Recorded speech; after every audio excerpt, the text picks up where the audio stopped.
Here on Madison HD Sportsnet, presented by the JMU Alumni Association, I'm joined by men's head soccer coach Tom Martin. Coach, Saturday night a 1-1 draw against UNCW, a very good result for you guys against another ranked team. Your thoughts on the game?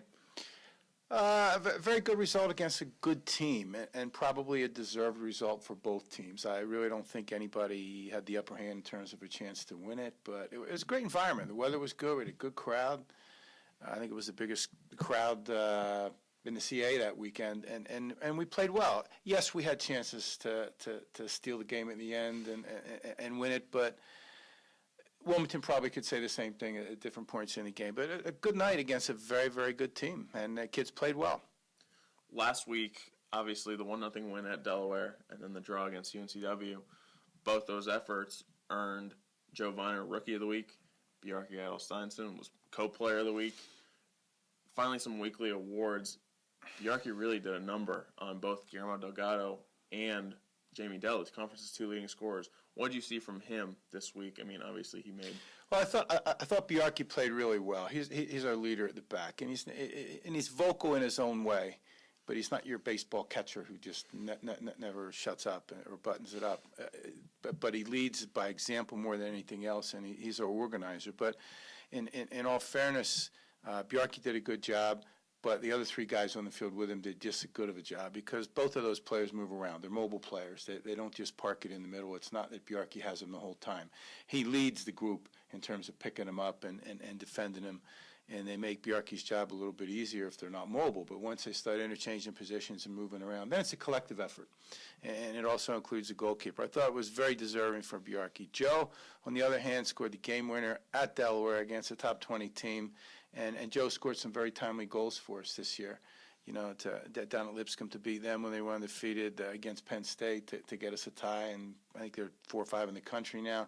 And then he scored the one to beat Delaware at Delaware. I think they were very deserving awards to the right people, but also a reflection of the team doing well against top competition. You mentioned the Penn State team.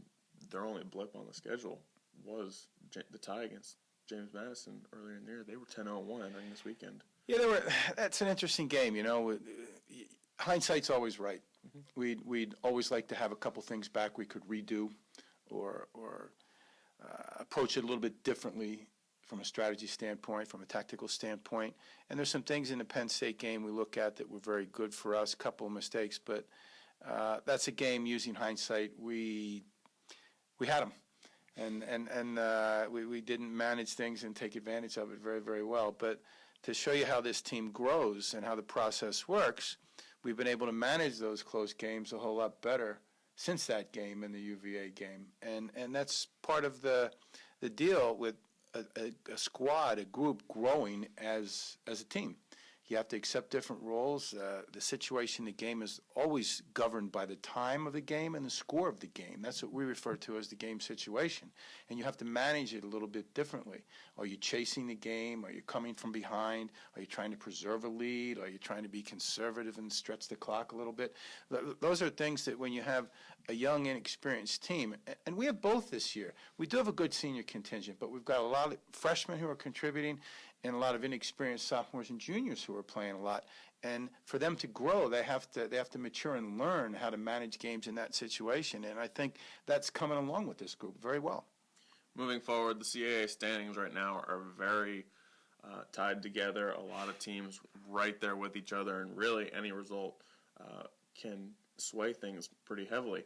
Tomorrow night, Drexel, another big game for you guys on the road. Your thoughts as you move into this game?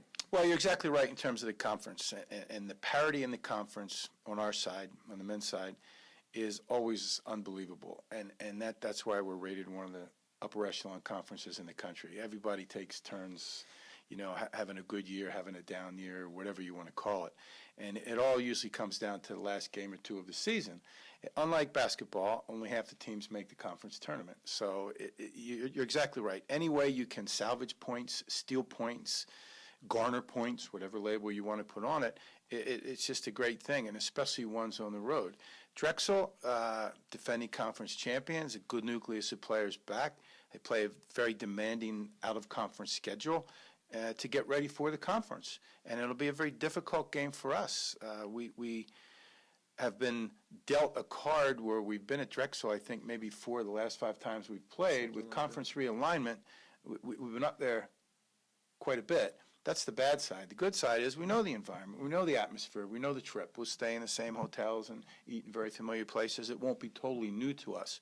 Whereas when we go to an Elon who's new in the conference, or trips to different places in the Eastern United States, it's all new. We have a little bit of a routine in place, and we'll try to use that to our advantage to make the kids as comfortable as possible. But Drexel will be a very good team, and just looking ahead on the weekend, Hofstra's my preseason pick to win the conference. I think they're very experienced, very good, and now they're in full steam. You know, they just beat William & Mary pretty convincingly at home, and William & Mary's an excellent side too.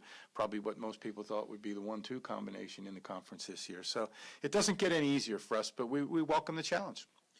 You mentioned the Hofstra game. Looking a little bit further ahead past the Drexel game, Saturday night against Hofstra, 7 o'clock at University Park. It is senior day. Mm-hmm. You got a lot of seniors on this team. We have 8 seniors on this team, and a couple of them are redshirt seniors. For one reason or another, they're fifth-year guys. They're in their final semester of college for the most part, and it'll be good for those guys. And those guys have contributed. You know, whether they're starters, whether they're non-starters, and we want to take our time to recognize the contributions that those guys have made. And one of the biggest accolades a teammate can get from his teammates on a squad, whatever sport it is they were great teammates. Not that they were great starters, not that they led the conference in this or scoring, they picked up these accolades, but they were really good teammates. I can very truthfully and candidly say that all these guys were very, very good teammates, and we want to recognize them on senior night with their parents here so they can go out in style. Well, first it's Drexel tomorrow night at 7 o'clock up in Philadelphia. The Dukes come home Saturday night to take on Hofstra again, senior day. Coach, thanks so much for joining us. My pleasure, as always.